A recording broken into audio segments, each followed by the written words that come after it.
వందల కోట్ల రూపాయలు వాటి కోసం దండలాడుతున్నట్టాడు. గౌడన్నలను చెట్టెక్కిస్తాడు. కాటమయ రక్షా కవచం మీద పెట్టి చెట్లు ఎక్కించి మీ కళ్ళ నీళ్ళని కలుపుతారని అడుగుతాడు. ఎవడన్నా ముఖ్యమంత్రి చేస్తారండి అట్లా?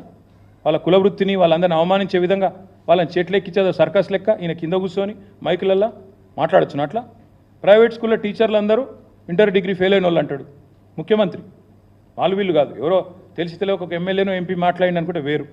ఆడికెళ్ళి వచ్చి అక్కలు ముంచుతారు, జూబ్లీ బస్ స్టాండ్ కాడ అడుక్కునే పరిస్థితి వస్తుంది అంటాడు. మళ్ళీ నిన్న బంజారాయిల్స్కి వచ్చిండు. మేము బంజారాయిల్స్ బస్ స్టాండ్ కాడ అడుక్కుంటాం. మొన్న జూబ్లీ బస్ స్టాండ్కి వెళ్ళి బంజారాయిల్స్కి వచ్చిండు. అందుకే అంటున్నాను నేను, పాలననేమో చెత్తగుందని ప్రజలు చెప్తున్నారు. గురుకులాల పిల్లలకు విషాహారం, అక్కడ పిల్లలు బాధపడుతున్నారు. నగరంలో నేరాలు ఘోరాలు మీరే రాస్తున్నారు, పత్రికలు రాస్తున్నాయి. 30 రోజుల్లో 28 మర్డర్లని. అవన్నీ అటుపోయినాయి. 19 సార్లు ఎక్కే విమానం దిగే విమానం అన్నట్టు ఇవాళ కూడా ఢిల్లీలో ఉన్నాడు 19వ సారి. నాకు తెలిసి ఇదొక రికార్డు. కేసీఆర్ గారు 10 నెలలు కూడా 19 సార్లు పోయినట్లేరు. ఈయన పాపం 8 నెలలనే 19 సార్లు, ఇంకెన్నిసార్లు పోవాలనో. లక్షల లగ్గాలు అవుతున్నాయి. ఇప్పుడు 18 నాడు ఇప్పుడు నాకు ఇప్పుడు 2-3 కార్డులు ఇచ్చారు మా వాళ్ళు వచ్చాడు. 1 తులం బంగారం వేయాలి ఇప్పటి వరకు. 70 తులం బంగారం అద్దిక్కు లేదు. ఇక చెప్తే ఇంకా చాలా ఉన్నాయి. కానీ అట్లా ఒక్కటి కాదు. ఇప్పుడు నేను అనేదల్లా ఒక్కటే, రుణమాఫీ అని చెప్పి మోసం చేసినందుకు 40,000 కోట్ల నుంచి 31,000, 35 చేసి 35, 31 చేసి నిన్నటికి నిన్న 17,934 కోట్లు మాత్రమే జరిగింది. This is according to his own cabinet decision which was 31,000 crore.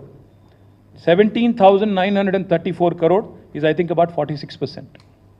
So ఇది ఏ రకమైన రుణమాఫీ, ఇది ఏ రకమైన చరిత్ర? నాకు అందుకే వీళ్ళకి అర్థమైందో లేదో కానీ నాకు తెలిసి రాహుల్ గాంధీ గారికి అర్థమైంది. ఇదేదో మోసం ఉందని చెప్పి ఆయన కూడా మీటింగ్కి రాలేదు. రమ్మన్నాడు మీటింగ్కి, ఆయన కూడా డుమ్మా కొట్టిండు. ఏదో మోసం ఉంది, ఆడికి వస్తే రైతులు ఏమైనా అంటారేమో అని చెప్పి మొత్తంగా తప్పించుకున్నాడు. ఒక ఎగ్జాంపుల్ మీకు చెప్తాను, ఎందుకంటే ముఖ్యమంత్రి జిల్లా కాబట్టి చెప్తున్నా. ముఖ్యమంత్రి సొంత జిల్లాలో, ముఖ్యంగా మహబూబ్ నగర్ జిల్లాలో ఇప్పటివరకు నాకున్న సమాచారం మేరకి రుణం తీసుకున్న రైతులు, అంటే మహబూబ్ నగర్ కొత్త జిల్లా, పాత జిల్లా కాదు, ఉమ్మడి జిల్లా కాదు, 1,72,433 ఉంటే ఇప్పటి వరకు 3 విడతల్లో రుణమాఫీ అయ్యింది కేవలం 71,053 మందికి మాత్రమే. మళ్ళీ let me repeat it. Mahabubnagar జిల్లా, ఈరోజున్న మహబూబ్ నగర్ ఏదైతే ఉందో అక్కడ రుణం తీసుకున్న రైతులు, లోన్ తీసుకున్న రైతులు 1,72,433 ఉంటే ఈ 3 ఇన్స్టాల్మెంట్స్లో మొత్తం ఇప్పటిదాకా మాఫీ అయింది 71,000కి మాత్రమే. అంటే ఇంకా 1,00,000 మందికి పైగా రైతులు ఒక్క మహబూబ్ నగర్ జిల్లాలో వెయిట్ చేస్తూ ఉన్నారు.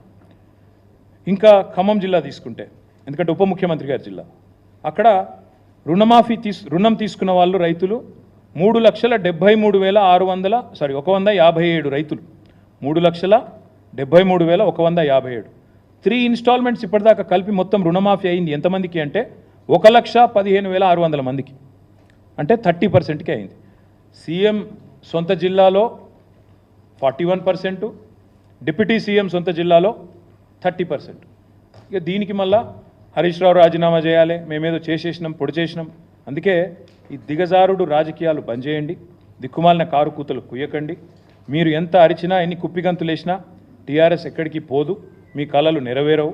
తప్పకుండా మళ్ళీ కాంగ్రెస్ పార్టీని ప్రజాక్షేత్రంలో ఎండగట్టేది మేమే అని చెప్తూ చివరిగా ఒకటే ఒక మాట, మా నాయకులకు కూడా, మా గౌరవ శాసనసభ్యులు, శాసన మండలి సభ్యులు, గౌరవనీయులైన మాజీ శాసనసభ్యులు, మా నియోజకవర్గాల ఇన్ఛార్జీలు, రాష్ట్ర కమిటీ సభ్యులు, వారందరికీ మేము రిక్వెస్ట్ చేస్తే ఇక్కడ ఒక హెల్ప్ లైన్ స్టార్ట్ చేస్తే మాకు 1 lakh కంప్లైంట్స్ వచ్చినాయి ఇప్పటివరకు. 1 lakh.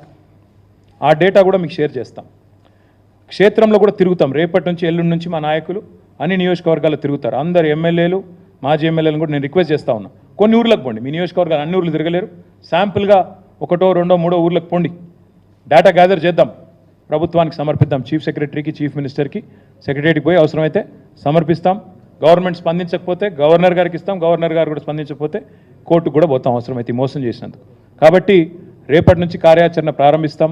మా నాయకులు కూడా ఫీల్డ్ తిరగడం మొదలు పెడతారు. ఎక్కడెక్కడ రైతులకు కష్టాలున్నా దయచేసి ప్రధాన ప్రతిపక్షంగా బీఆర్ఎస్ పార్టీ మీకోసం కొట్లాడుతూ ఉంది. మీరు ముందుకు రండి, మాకు సమాచారం ఇవ్వండి, ప్రభుత్వ దృష్టికి తీసుకొస్తామని చెప్పి తెలియజేస్తూ మీ అందరికీ ధన్యవాదాలు. Thank you.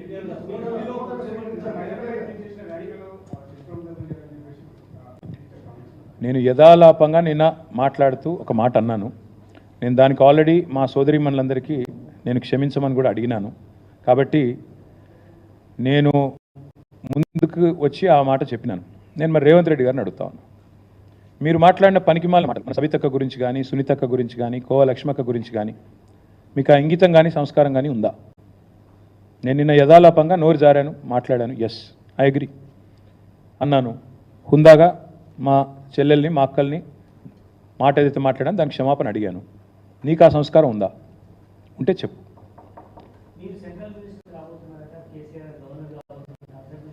రేవంత్ రెడ్డి గారు అమెరికా అధ్యక్షుడు కాబోతున్నాడు. నేను కూడా చెప్తా, ఏముంది స్టోరీ దీన్ని అంటే చెప్తున్నా. రేవంత్ రెడ్డి గారు తొందరలో అమెరికా అధ్యక్షుడు కాబోతున్నాడు. మొన్న ఆయన ఎవరు చెప్పింది కదా అక్కడ మీటింగ్లో, కేజీఎఫ్లో వెళ్ళను, మనోడు ఎవడో అవుతాడు అమెరికా అధ్యక్షుడు అని. ఈయన అవుతాడేమో మరి. ట్రంప్ గారు సరిపోతలేరట, ఈయన పిలుస్తున్నారంట. ఎన్నిసార్లు చెప్పాలి మరి అదేమాట?